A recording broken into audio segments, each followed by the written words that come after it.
نبی پاک صلی اللہ تعالی علیہ وسلم نے ارشاد فرمایا، آسمان کے سائے کے نیچے اللہ کے سوا پوجے جانے والے معبودوں میں سے سب سے سنگین اللہ کے نزدیک وہ معبود ہے جو لوگ اپنے نفس کی خواہش کو معبود بنا کے پوجتے۔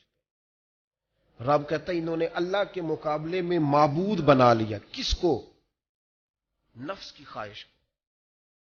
ایک طرف اللہ کا حکم ہے، ایک طرف نفس کی خواہش ہے، چلتے کس طرف ہے؟ رب کہتے ہیں انہوں نے نفس کی خواہش کو اپنا معبود بنا لیا، اللہ کا حکم نہیں مانتے۔ میں آپ سے ایک بات پوچھتا ہوں، جنازے کو بھی نماز ہی کہتے ہو نا؟ اس کا پورا نام کیا ہے؟ وہ بھی نماز ہے، اور فجر والی بھی نماز ہے۔ کتنا دوڑ رہا ہے بندہ، محلے کا ایک علاقے کا ایک بااثر آدمی انتقال کر گیا، دوڑ رہا ہے، چھٹی لی ہے، بھاگا آیا ہے، جلدی سے وضو کیا، جنازہ پڑھنا ہے، لمبا چوڑا رش ہو گیا، صفیں گنی نہیں جا رہی، سر گنے نہیں جا رہے۔ یہ کس لیے آئے؟ کہتے ہیں نماز پڑھنے ہے جنازے کی۔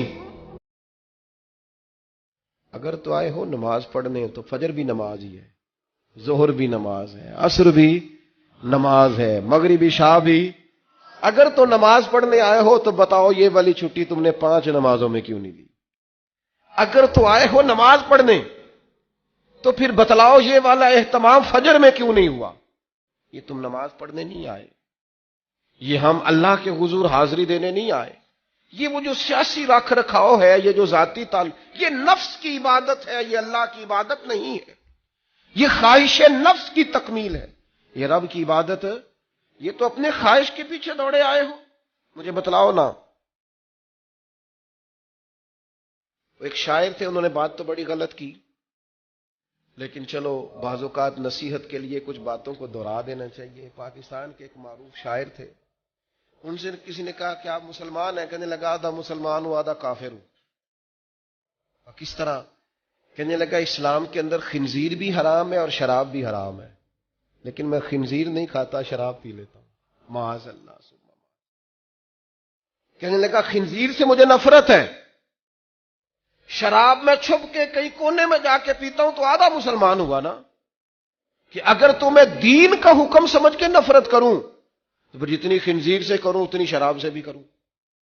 تو کسی نے اس پر تنقید کرنی چاہیے تو اس نے کہا ٹھہر جا ذرا سن، جس طرح شراب حرام ہے، جس طرح جوا حرام ہے، جس طرح خنزیر حرام ہے، ملاوٹ بھی تو اسی طرح ہی حرام ہے، حرام مال بھی تو اسی طرح ہی حرام ہے۔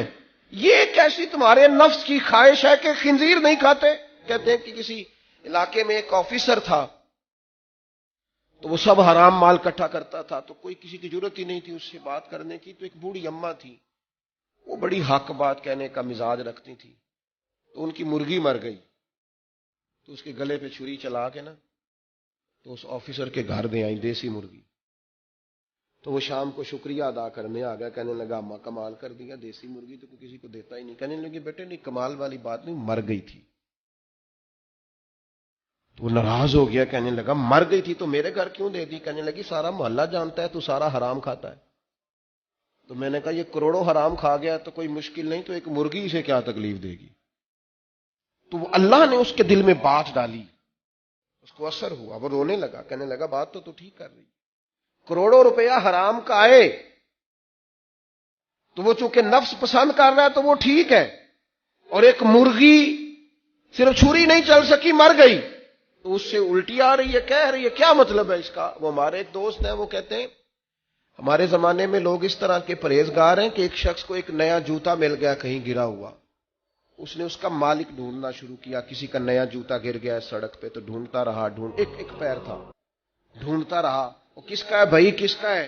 تھوڑی دیر آگے جا کے اسے اس کا دوسرا پیر بھی مل گیا، پھر اس نے مالک ڈھونڈنا چھوڑ دیا۔ پہلے وہ نیک تھا کیونکہ ایک جوتا تھا نا، پہن نہیں سکتا تھا، جیسے ہی اسے اتنی تکلیف کی بات ہے امت مسلمہ، نفس کی خواہش کو خدا بنا لیا، جو تیری طبیعت میں آئے۔ ویسے ماں باپ کو تو وقت نہیں دے سکا، ویسے اگر تجھے کہا جائے کہ ماں باپ کی طرف سے کسی یتیم بچے کا خرچہ اٹھا لے، وہ تو نہیں اٹھا سکتا، تیرے ماں باپ چلے گئے، ان کی وجہ سے تو کسی غریب بہن بھائی سے تعاون کر تاکہ ماں باپ خوش ہوں، یہ سال ثواب وہ تو نہیں کر سکتا۔ دیگے چیلم پہ 50 پکیں گی، کیونکہ پتہ چلے نا برادری کو کہ جناب نے چیلم کیا۔ یہ نفس کی خواہش کو خدا بنا لی۔ سیاسی افطاریاں ہو رہی ہیں، کسی کی نیت پر شک نہیں، اچھی نیت سے لوگ افطاری کراتے ہوں گے، لیکن وہ گھروں کا بھی تو ہمیں پتہ ہے نا کہ جہاں لوگ آٹا بھی اس لیے تھوڑا پکاتے ہیں کہ کل بھی اس کی ضرورت ہے۔ وہ محلے کے گھر نظر نہیں آتے؟ افطاری کے لیے ایک سجن بلایا جو پہلے کروڑ پتی، اور بلایا کہاں سے؟ لاہور سے، اسلام آباد سے، فیصل آباد سے، تو جو تیرے ارد گرد تھے۔ نفس کی خواہش کو خدا بنا لیا۔ بندہ مومن کی یہ شان نہیں ہے۔